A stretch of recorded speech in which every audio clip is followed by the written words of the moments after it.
नमस्कार दोस्तों। आज की कहानी है तलाक के बाद पछतावा। आरती अपने बक्से से शादी के जोड़े को निकालकर खूब फूट-फूट कर रो रही थी। तभी बाहर से उसकी बड़ी भाभी का आवाज आया, "ओ महारानी, अंदर कमरे में कब तक अकेले बैठी रहोगी? सुनो, मेरे मायके से मेरी माँ, पिता, भाई-बहन सब आ रहे हैं। जाकर पहले पूरा बर्तन मांजो, घर साफ करो और फिर खाना बनाने में जुट जाना। यहाँ रहना है तो मेरे हुक्म को मानना पड़ेगा।" तभी मझली भाभी भी बोली, "उसका काम बाद में करना, पहले मेरे बच्चों को पढ़ा लिखा दो, उनका कल से एग्जाम है। यहाँ रहना है तो मेरा भी हुक्म मानना पड़ेगा।" छोटी भाभी भी कहाँ पीछे रहने वाली थी। उसने भी अपने किचन से आवाज लगाया, "तुम्हारा छोटा भाई कम कमाता है, तो इसका मतलब यह नहीं कि तुम मेरा मदद नहीं करोगी। अरे, खाना मैं भी तो एक टाइम देती हूँ। यहाँ रहना है तो सबसे पहले मेरा ही काम करना पड़ेगा।" भाभीयों की रोज-रोज के किचकिच से आरती आज बहुत पछता रही थी, अपने पति से तलाक लेकर। आरती बड़बड़ाई और अंदर ही अंदर सुलग कर रह गई। "बस बहुत हो गया। इन 7 वर्षों में तुम सब ने बहुत परेशान करके रख दिया है।"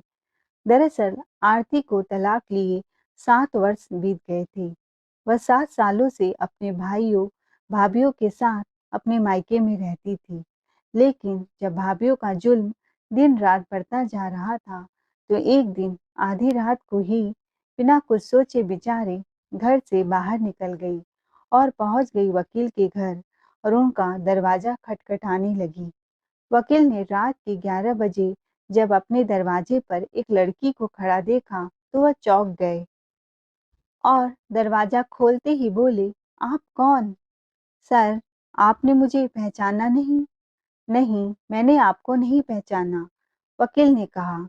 "सर, मैं वही लड़की हूँ जिसका 7 साल पहले आपने तलाक करवाया था।" वह सारे कागजात उनको दिखाती है।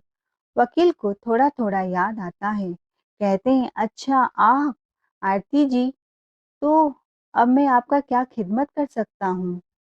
पहले तो आप बहुत अच्छी लगती थी देखने में, अब आप कैसी पतली हो गई हैं, इतनी मुरझाई हुई दिख रही हैं। सर, अब मेरी स्थिति पहले से बहुत बदतर हो गई है। मैं उस लड़के से दोबारा शादी करना चाहती हूँ। मुझे समझ में आ गया है, मैंने कितना अच्छा रिश्ता, कितना अच्छा लड़का खो दिया। मैं तलाक लेकर खून के आंसू रो रही हूँ।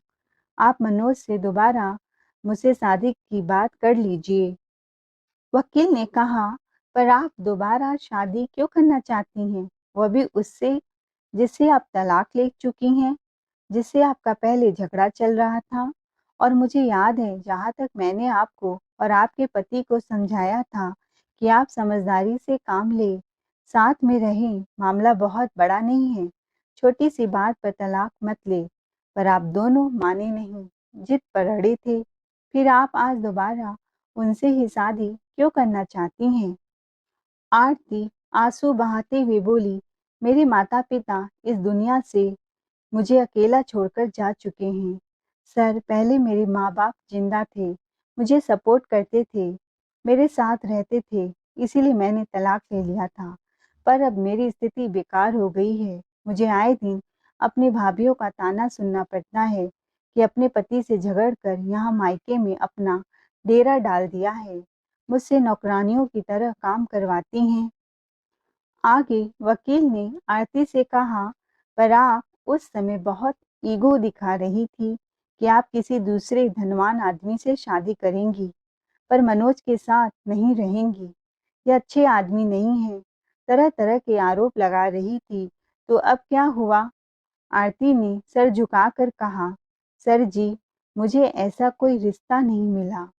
कोई मुझसे शादी ही नहीं करना चाहता। जब उन्हें पता चलता है कि मैं तलाकशुदा हूँ, दरवाजे से वापस लौट जाते। मेरे माँ-बाप ने कई रिश्ते मेरे लिए ढूंढे, पर तलाक का नाम सुनकर वह मुझसे 10 सवाल करते। जिस समय तलाक हुआ था, मैं 30 साल की थी और आज मैं 37 साल की हूँ। अब मुझसे कोई शादी नहीं करना चाहता। मैं दर-दर की ठोकरें खा रही हूँ। सर, घुट-घुट के जी रही हूँ। क्या करूँ मुझे कोई रास्ता नहीं दिखाई दे रहा है। मैं किससे अपना दुःख और गम बाँटूँ? बहुत अकेली हो गई हूँ, बहुत तन्हा हो गई हूँ। भाभीयों के कामों में पीस कर रह गई हूँ। पेट भरकर खाना भी नसीब नहीं होता। मैं अपने उसी हस्बैंड के संग वापस रहना चाहती हूँ। वही शादी को निभाना चाहती हूँ। आप हमारा रिश्ता जोड़ दीजिए। हम दोनों को फिर से मिलवा दीजिए। आरती फिर उनके पैरों पर गिर पड़ती है और रोते हुए कहती है, सर, मैं आपके सामने हाथ जोड़ती हूँ। मेरा दोबारा उस आदमी से शादी करवा दीजिए। मुझे पता चला है कि मनोज ने भी दोबारा शादी नहीं की है। वकील की आंखों में आंसू आ गए। उसने सोचा, अगर मेरी वजह से किसी लड़की का घर फिर से बसता है, क्यों न मैं एक कोशिश करूं।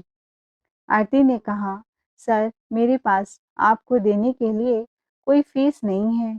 सारे गहने मेरी भाभीयों ने छीन लिए हैं। वकील ने आरती की परिस्थिति को समझते हुए उससे कोई फीस नहीं लिया और कहा, तब तक आप अपने घर जाइए, मैं कुछ करता हूँ।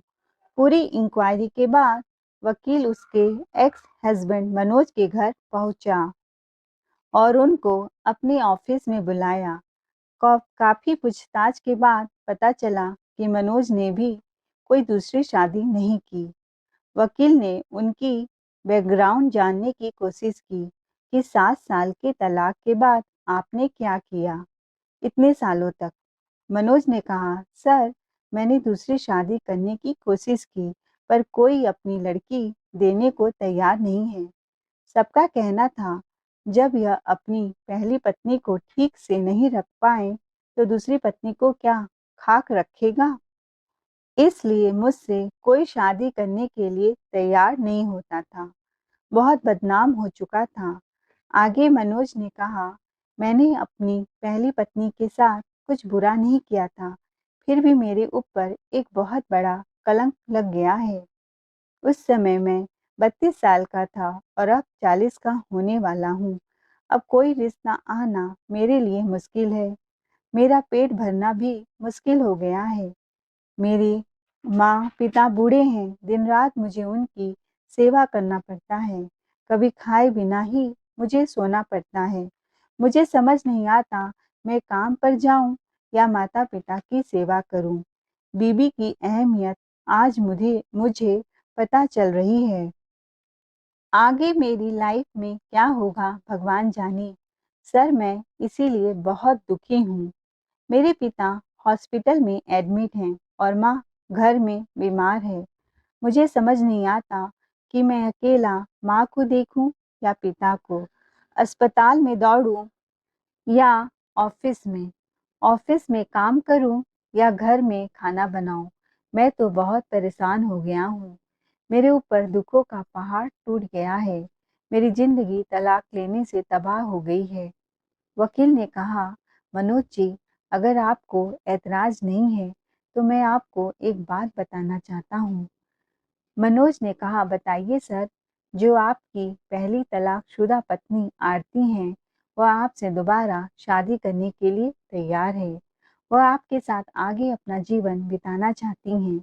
वह कुछ दिन पहले खुद मेरे घर आई थी और रोते-रोते मुझे ये सारी बातें बताईं कि कैसे उनकी भाभियाँ उन पर दिन-रात जुल्म करती हैं, उनसे पूरा दिन काम करवाती हैं और घर से बाहर भी जाने नहीं देती। भैया भाभी ने उनका जीवन हराम कर रखा है। मनोज भी रोने लगा और बोला, सर, कैसे भी करके मेरा यह रिश्ता बनवा दो। अगर वह रहना चाहती है तो मैं खुशी खुशी उसे अपनाने को तैयार हूँ। पहले भी मैंने अपनी तरफ से पूरी कोशिश की थी कि अपनी बीवी को पूरा प्यार और सम्मान दूं। वकील ने दोनों को ठीक 4 बजे एक पार्क में बुलाया। पति और पत्नी दोनों आमने-सामने एक दूसरे को देख रोने लगे। पत्नी अपने पति के पैर पकड़कर बोली, मुझे माफ कर दीजिए, मैं आपके प्यार को नहीं पहचान पाई। आपकी क्या गलती थी? आप तो बस मुझसे अपनी माँ के प्रति सम्मान चाहते थे, जो मैं नहीं देती थी। मुझे अपनी गलती का एहसास हो गया। मनोज ने अपनी पत्नी को अपने सीने से लगा लिया और बोला, गलती मेरी भी थी कि मैं तुम्हें समय नहीं देता था आरती। खाली समय में अकेले घूमता फिरता, बस दोस्तों के साथ मौज मस्ती करता। छोटी सी बात थी, हम आपस में भी सुलझा सकते थे, लेकिन 7 साल की दूरी हम पर बहुत भारी पड़ गई। दोनों एक दूसरे को गले लगा लेते हैं। मनोज अपने रुमाल से उसकी आंखों के बहते आंसुओं को पोंछता है और उसके माथे को चूम लेता है। आरती अपनी साड़ी के पल्लू से मनोज के आंसुओं को पोंछती है और उसके गले लिपट जाती है। वकील दूर से नजारा देख खुशी से रो पड़ता है। उसे इस बात की खुशी थी, आज उसकी वजह से पति पत्नी का दोबारा पुनर्मिलन हुआ। अब दोनों साथ में खुशी खुशी रहने लगे, एक दूसरे के प्रति प्यार दिखाने लगे। आरती जब अपने ससुराल पहुंची, उसके सास ससुर ने भी उसे खुशी खुशी अपना लिया। इस तरह से उनको अपना परिवार दोबारा मिला। मायके में जहाँ भाभियाँ की कड़वी बातें सुनती, नौकरानी की तरह खटती, कोई इज्जत नहीं था। दोस्तों, यहाँ यह कहना चाहती हूँ कि तलाक जैसे घटिया चीज़ों को बढ़ावा नहीं देना चाहिए। आजकल के लोगों में सहन करने की शक्ति नहीं रही है। हमें अपनी संस्कृति को बचाना चाहिए। अच्छी संस्कृति से ही अच्छा परिवार बनता है। दोस्तों, यह सच्ची घटना है जो मैंने आपको सुनाया। यह घटना सुनकर बहुतों का वकील से यही कहना था, काश मेरे साथ भी ऐसा हो जाता, उनका भी परिवार बच जाता। तो प्लीज़ सोचिए, सब अपने परिवार को वापस पाना चाहते हैं, तो तोड़ने से पहले एक बार इस पवित्र रिश्ते को मौका ज़रूर दीजिए। दोस्तों, ये कहानी पसंद आई हो तो चैनल को लाइक, शेयर, सब्सक्राइब ज़रूर करें। कमेंट में अपना प्यारा राय ज़रूर बताएं। कहानी सुनने के लिए दिल से धन्यवाद।